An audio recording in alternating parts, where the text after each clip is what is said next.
investigate them without even furnishing the evidence on which they were going to investigate or probe them. I think what the survey is also showing, and what many people have said in the survey, that India was absolutely correct in expelling the Canadian diplomats from our soil, because Anand, because the evidence that India has presented to Canada over the last 1 year, the number of extradition requests which have been pending with Canada have not been acted upon. Pro-Khalistani activities which are happening in Canada, virtually unchecked. India has been complaining about that over the last couple of years at least, but there has been no action against them. And now when Canada acted in the manner they acted, our survey is also showing India was absolutely correct in expelling the Canadian diplomats, because the diplomatic relationship between both the countries has sunk to a never before low. Respect begets respect. Disrespect will be met with disrespect. And you try and raise a finger, point a finger at us, we will show you how to pack a punch. Siddhant Mishra, big thumbs up for the MEA and the government from the viewers and the respondents of the News18 Pulse survey. Yes, that's right, Anand. And in fact, the people of India are watching these developments very, very carefully, Anand. And in fact, they are also hearing both sides. They are also understanding with the political motives of Mr. Trudeau, Anand. And he has kept the entire foreign policy of Canada, the strategic relations with India on stake just to consolidate his position. And people of India are understanding it very, very clearly. Also, Anand, the expulsion of Canadian diplomats. In fact, Anand, last year in October, when for the first time the Canadian diplomats were asked by the government of India to leave, because government of India told Ottawa that there needs to be parity in the presence of diplomats in both between both the countries, and Canada had more diplomats than India in New Delhi. So Indian government raised that issue, and perhaps that is under the Vienna Convention, that is allowed under the Vienna Convention. After which many Canadian diplomats were thrown out of New Delhi, were called back. That was the first time that India took a very strong stand against Canada. Now, this was the second time, Anand, where including the charge day affair, the other 6 were asked to leave the country. A strong decision by the government of India, and now in our surveys also it is being appreciated. And even the Indian people are liking it. The tough stance of the government of India. You don't take the world's largest democracy lightly. Professor Brahmachalani, does this echo the sentiment of a common person on ground saying that I would give you eye for an eye, and I will treat you like you treat me, and you better treat me with respect? Do you believe this is an endorsement of the government's position? There has been a bipartisan consensus in India for many decades that when it comes to challenges to India's territorial integrity, sovereignty, and to its communal harmony, those challenges require a robust response. Now look at what Trudeau's father, the then Prime Minister Pierre Trudeau, did. When a militant Quebec separatist group carried out several terrorist attacks, he invoked the War Measures Act to crush that group. But here we have Canada openly preaching the red lines of India, red lines on separatism and terrorism. But to some extent, Anand, we are to blame. That is India.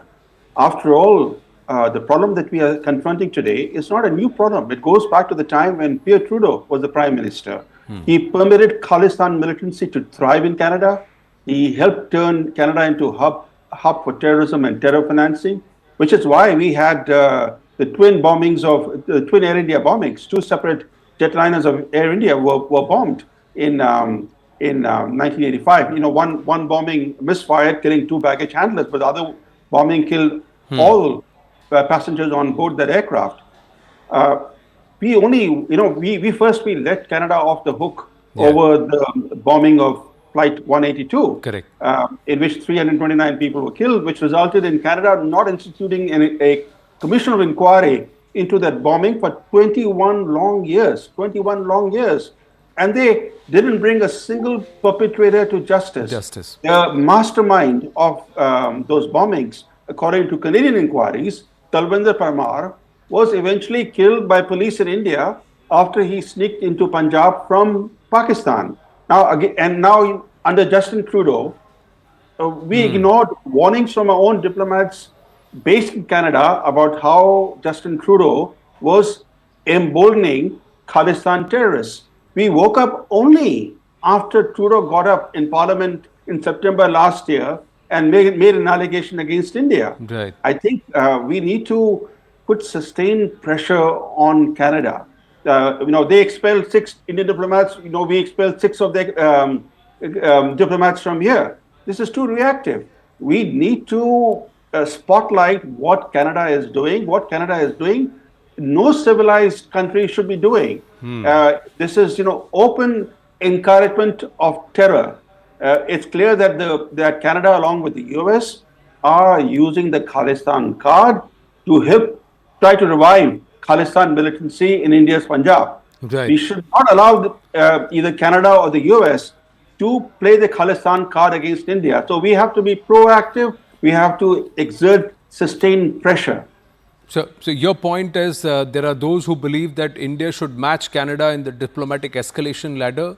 Professor Brahmachalani, you are saying we shouldn't match them, we should outdo them in terms of the robustness of the response, and we should go 3 steps forward and take far more stronger measures so that we dissuade Canada from even climbing the next step on the escalation ladder. Adit Kothari, where do you stand on this response by the people, the respondents of the News18 Pulse survey, where 86% of the respondents who we have finally taken, they have said that they agree with Bharat's countermeasures?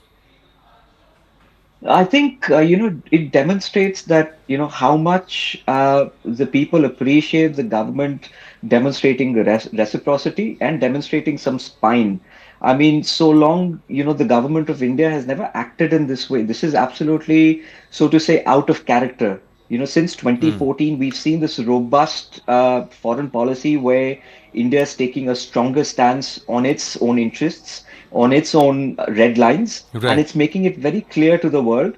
It's also sort of emerging as this voice of the global south, where it's putting across the nuances and the grievances of the global south, as we saw in the G20, appearing as that voice for the African Union that was lauded by the globe. So all in all, I think it shows that the Indians are coming out of the shadows now. They're embracing their new identity. They're embracing their sort of place in the world and their direction Right. towards a sort of a more sort of a robust Bharat. All in all, but it also points out towards that Western hypocrisy, the double standards that have long harbored. I mean, I live in England, for instance, and we all know that the Khalistan movement was basically propagated and initiated in England itself. The first Khalistan house was in England. And we have Colin Bloom, who's an interfaith advisor to the British Parliament. He submitted a report last year to the British Parliament, basically outlining that, the Khalistanis, they're a fringe element, but they're a Right. very vocal element and they're a very intimidating element. So if the government does not discourage them or does not have sort of ways to ensure that they do not sort of take civil society at large at ransom, at hostage, then they will basically become a problem for the larger civil society. So there are voices now, even in the West, who are waking up to the menace of importing subcontinental politics for their own political benefits and using it as carrot and stick we have to against also India. appreciate that these elements cannot do it unless they've been propped up. So is there a tacit state backing? Is Canada now the puppet in the hands of the American deep state, like Pakistan was here? Many are saying that Canada is fast turning into the Pakistan of the West in terms of how it's allowing itself to be handled by those who are using Canada as a proxy to somewhere arm twist other nations, including Bharat. We've got another question number 3. Let's move on to that.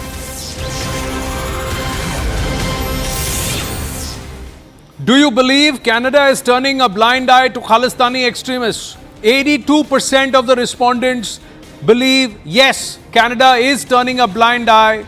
Only 7% of the respondents have come back to say no, we don't think so.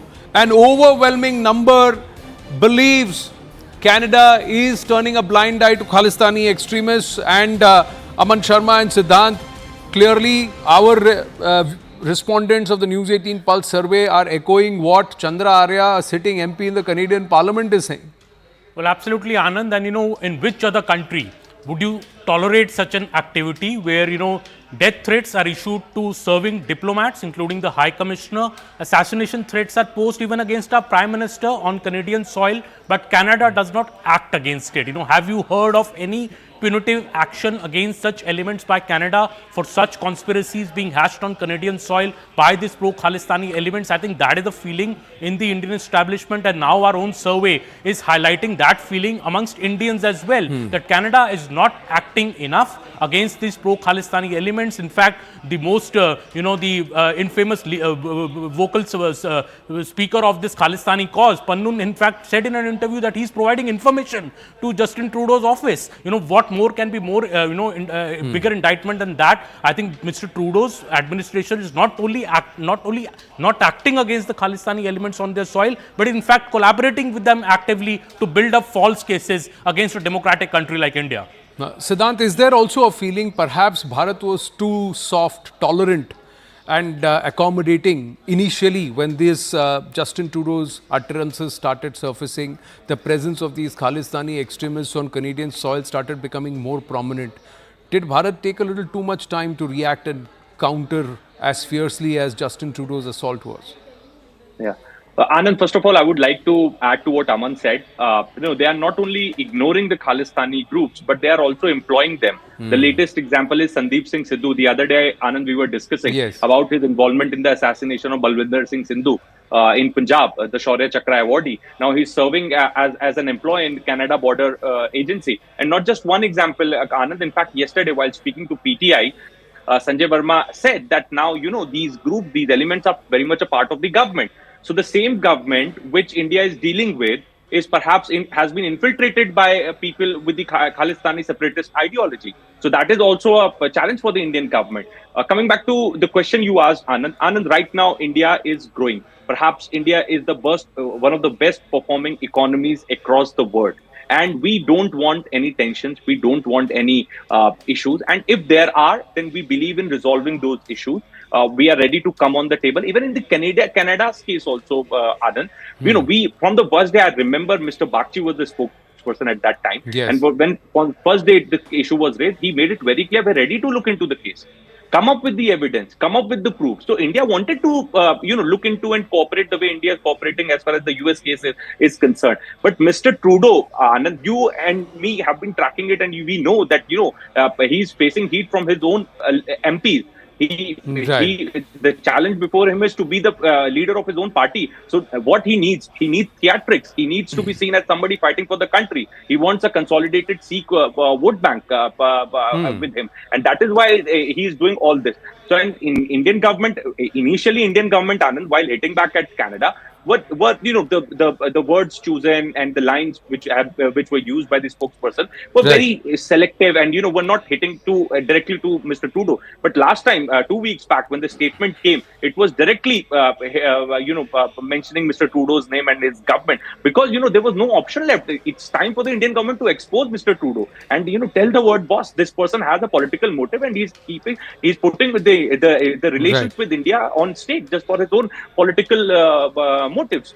So it's a loss for Canada because not because just we were moving towards FTA. See, but successive governments have not since 2007 we've had no extraditions. Now, if you were to go by what Daniel Boardman is saying, is a Canadian journalist, they have removed Goldie Brar's name from the RCMP's most wanted list, while their own government and their own external affairs minister, etc., have named Lawrence Bishnoi. Lawrence Bishnoi and Goldie Brar are the same gang, and they are partners and cahoots with each other. But you have removed one person from your most wanted list while you are pointing fingers at the other one who's sitting in jail here, who's in jail here in Bharat. So quite ironical what's going on. We've got to take a short break, but there are more questions and more details on the survey, and we request our reporters and guests to stay on with us. We will see you on the other side.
Back on with the News 18 Pulse survey, the mood of Bharat in this entire Bharat versus Canada standoff. India's verdict on Canada is what we are bringing to you on this very special broadcast this Friday here on CNN News 18. Question number 4. There are 8 questions in all. We are getting you the first 4 questions. 3 we've shared with you. Question number 4. Justin Trudeau claims Bharat is not cooperating in the investigation into Nijjar's killing. Bharat says Canada is not showing proof. Do you believe Bharat? Who do you believe is the question? 96% believe Bharat's version. 4% leaning towards Canada's version. This is a big statement, not just because of there are many respondents as Aman and Siddhanta with us, Brahma Chalani and also Adit Kothari with us. When you see this response, Aman, many would turn around and say, you're asking Indians, obviously Indians will back India, but it's not the case. There have been times in the past where the sentiment has been different, where many have tried to say whether Bharat's version of the statement itself is true or not. But in this case, there is no ambiguity. 96% of the respondents believe Canada is the one that's at fault, and we trust Bharat's version. Because if there was proof, there would have been action, there would have been arrests. Absolutely. See, Anand, if we quote from the Indian dossier given to Canada on Nijjar, it is very, very clear. It's full evidence. 1996, Nijjar has moved to Canada. He's been a member of the Babbar Khalsa International. This is a banned terror organization in India. He has been to Pakistan, and once in Canada, India has given concrete proof to Canada that he's even organized arms training in Canada of various, extremists who have been trained in firing AK-47s, explosives. In fact, Nijjar is accused by India of plotting at least 4 to 5 big assassination plots on Indian soil sitting in Canada. He was declared a terrorist under UAPA in 2020. There was a reward on his name. Clearly, India considers him as a hardcore terrorist, who's not only has done terror acts before on Indian soil, but is plotting attacks on Indian soil from Canada. This is something that Canada has turned a blind eye on. Yes, Canada did put him on a no-fly list, but when he passed away and when he was assassinated on that soil, Canada has been very soft on Mr. Nijjar. In fact, has been using the death of Nijjar to get brownie points and attack India. So that is very, very clear. Indian evidence against Nijjar is very, very strong. NIA has given a full dossier to the Home Ministry, which has been shared with Canada as well, but with no action for all 2016, he had a red corner notice against him. The Interpol was on the lookout. And 2 years later is when, after 3 rejections, he gets permanent residency and citizenship into Canada. Who are the elements that Canada is allowing onto its property and onto its soil to try and live there? Now, don't the Canadian authorities know that, Siddhant? For them to try and turn around and say, you killed Nijjar on our soil. Why were you having Nijjar in the first place? Why didn't you extradite him in the first place? That's something which Canada has to answer. Before even looking at how many gangsters are operating and how many terrorists are operating from Canadian soil. That's right, Anand. And in fact, the white Canadians, Anand, have gone totally against Mr. Trudeau. And they are completely against his immigration policies because they feel what you are exactly pointing out. Because when they are going through the details of this person, Nijjar, then they are also shocked that why our Prime Minister is calling him a Canadian citizen. Why he is fighting for this person who himself had entered Canada illegally, was perhaps got trained in Pakistan as far as arms training is concerned, and was involved in the anti-India activity. And India is a strategic and a very important partner of Canada. Anand, we are living in a times where countries want to do more with India.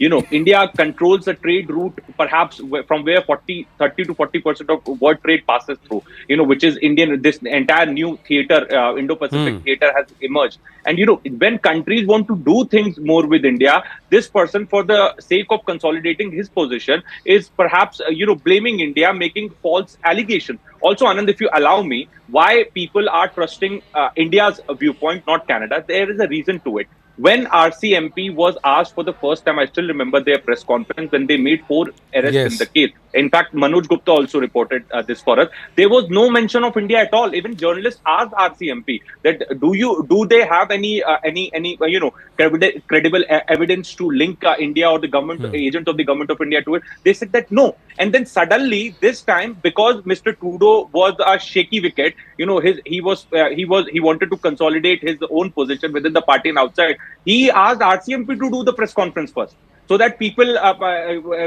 think this way, that it's not political, it's purely an investigation. He made RCMP to do the investigation first, and then he and his foreign minister did the press conference. So it's complete. It was a why were Canadian intelligence agents, CSIS agents and RCMP agents warning Balraj Nijjar and Hardeep Nijjar about what could happen to them? So clearly there was state patronage given to wanted people who are part of the letter rogatory and the extradition list of Bharat. And also Professor Brahmachalani, this guy Gurpatwant Panun and these elements have had a free run in most of the Five Eyes nations. In UK, in the US, what they did with San Francisco, what they did in UK with the London embassy, in Australia, again a Five Eyes nation. So is this only Justin Trudeau?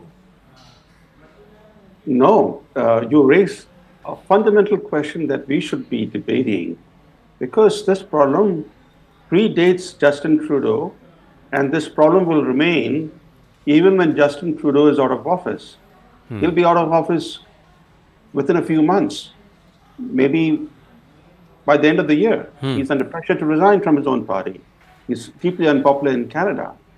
The thing is that Canada, for a long time, has become the global hub of Khalistani militants. It has refused to clean up its act. And even today, the problem extends beyond the Liberal Party and Justin Trudeau. The Conservative Party leader, who is likely to be the next Prime Minister of Canada, recently visited the Gurdwara in Brampton, Ontario. That Gurdwara is the hotbed of Khalistani militancy. That Gurdwara organized that parade float on which the Indira Gandhi assassination was reenacted. So even when Justin Trudeau is out of office, India-Canada relations will be weighed down by the fact that Khalistani militants will be using Canadian soil for their anti-India campaign, which glorifies terrorism, which seeks to target Indian, not just Indian airlines, but also other important symbols of India. And we tend to focus too much on current developments. For example, how many people remember now that just last year in London, Khalistani militants stormed the Indian High Commission. They even tore down the Indian flag. Yes. The problem is that we focus just on today's story, and we ease the pressure on countries that are tolerating these kinds of elements. Now look at what the US is doing. Yeah. The US, by the way, set up Trudeau against India. It was the Biden administration that shared sketchy intelligence with Trudeau and made him get up in Parliament and make the allegation against India, using him as its convenient proxy. But look at what the US is doing today. It's openly allowing Panun from American soil to make terrorist threats against Air India. He has issued a threat that don't travel by Air India between November 1st and November 19th. Yes. And I've had messages from Indians living overseas, whether they can come to India on Air India. Air India is losing business. Look at the number of hoax bomb threats that have disrupted air travel in India. No, the Tatas should actually go file a suit against Gurpatwant Panun in a US court and slam him for 1,000 crores in damages and defamation. They should actually take the entire state roughshod, and they should even say that if the state government of the US State Department is not acting, then they are hurting a private business, and that's malified. because Air India is no longer a government entity, it's under the Tatas. We should go after Pannoon on his soil if he feels that he is speaking legal language and he's using the grey areas within American law. We should go and challenge him and threaten him. That's one point, Professor Brahmacharya. The other point is that we are not able to call out the US openly. We are not able to call them out. They are also calling our agents down there to try and speak about who tried to assassinate or who tried to neutralize Gurpatwant Pannoon. But what are we doing? Where are we questioning them on David Coleman Headley? Where are we questioning in the turning the heat on them for allowing the Five Eyes nations itself as a safe haven and passage for someone who should be on the no-fly list because there is a red corner notice against them? Anand, you raise a fundamental issue. That's the core issue.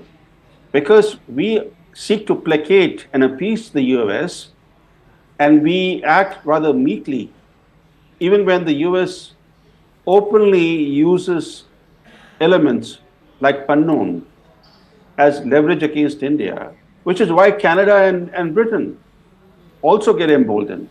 For example, Pannoon makes this latest threat. Just last week, he has made that threat. We have issued no statement from here. The Indian government has been mum. Shouldn't it be demanding that the US should bring this guy to justice? He should be arrested, and if he's arrested, we could seek his extradition. But the guy, how would the US react? For example, if a militant designated by the US as a terrorist was based in India and he was allowed to make terrorist threats against American airlines, whether United or American Airlines or any other carrier in the US, from Indian soil, without India seeking to prosecute him, right? They would come down on India with a ton of bricks. But look at the the millions of dollars that Indian airlines have lost because of these hoax bomb threats that have coincided with Pannoon's threat against Air India not to travel between November 1st and November 19th. And we have been mum.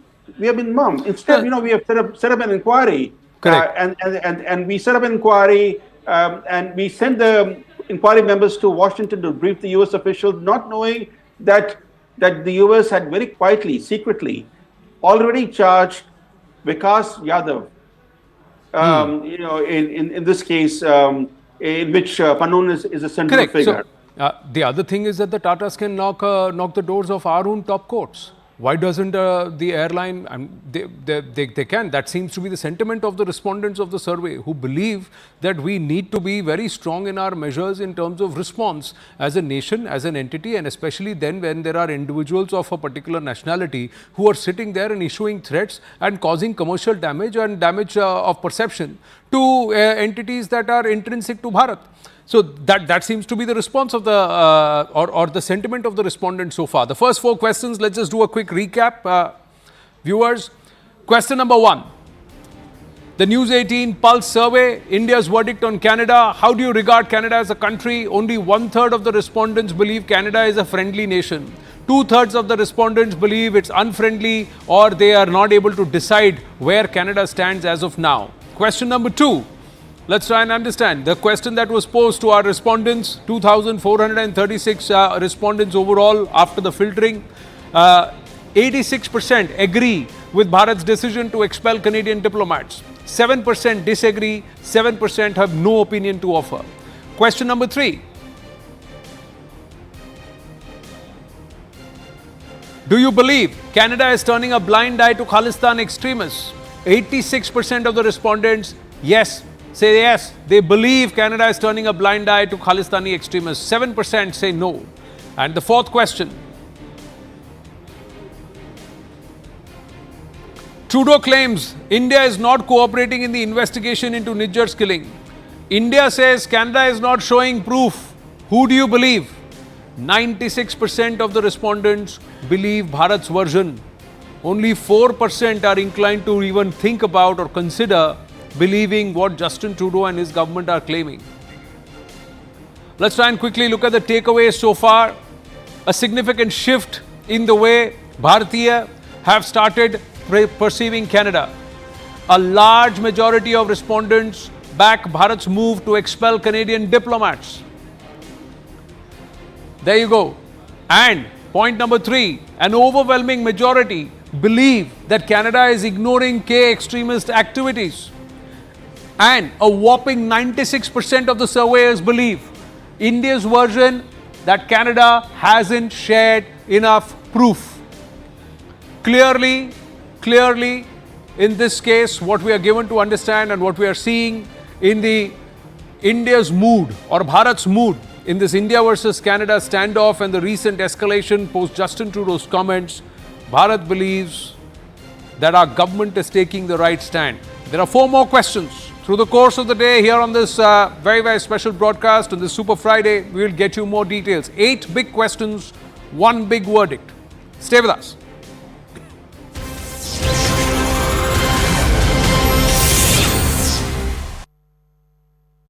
Market.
Thank you for staying with us. There's a lot happening in Maharashtra where elections are impending. They're going to take place next month, and there are leaders that are jumping ship now after joining Ajit Pawar's NCP. Son of slain leader Baba Siddiqui, Zishan Siddiqui, has now hit out at his former party, the Congress, and their ally, the Uddhav Thackeray faction of the Shiv Sena. While speaking out to CNN-News18 after his joining, Zishan Siddiqui going on to say that he was ill-treated in the Congress party. The party is directionless. Remember, he was expelled from the Congress in August 2024, but he is an MLA in Maharashtra. जिसान आज आपने NCP में प्रवेश किया और बैंड्रा इस seat से आप लड़ने वाले हो। जी देखिए, आज मेरे लिए, मेरे परिवार के लिए एक बहुत ही इमोशनल मोमेंट है। मैं धन्यवाद देना चाहूँगा अजीत दादा का, प्रफुल्ल पटेल जी का, सुनील तटकरे जी का और पूरे राष्ट्रवादी पार्टी का और परिवार का, कि उन्होंने इस कठिन घड़ी में मेरा साथ दिया, मुझ पे विश्वास किया और वांद्रे पूर्व से मुझे उम्मीदवार घोषित किया। मुझे आज एबी फॉर्म भी दिया। मेरे पिताजी बाबा सिद्दीकी जी का एक अधूरा सपना था कि इस बार चुनाव फिर से हमें जीतना है और उनकी लड़ाई अब मुझे लड़नी है और उनकी जो जान गई है वो ज़ाया नहीं जाए। वो हमेशा गरीबों के लिए, उनके हकों के लिए, उनके घरों के लिए वो लड़ाई लड़ रहे थे और वही लड़ाई अब मुझे लड़नी है। Zishan Siddiqui there taking forward his father's legacy as he gets into the battleground for elections in Maharashtra. We'll keep a track of that and much more here on CNN News 18. But it's a wrap from my side. Thank you so much for watching.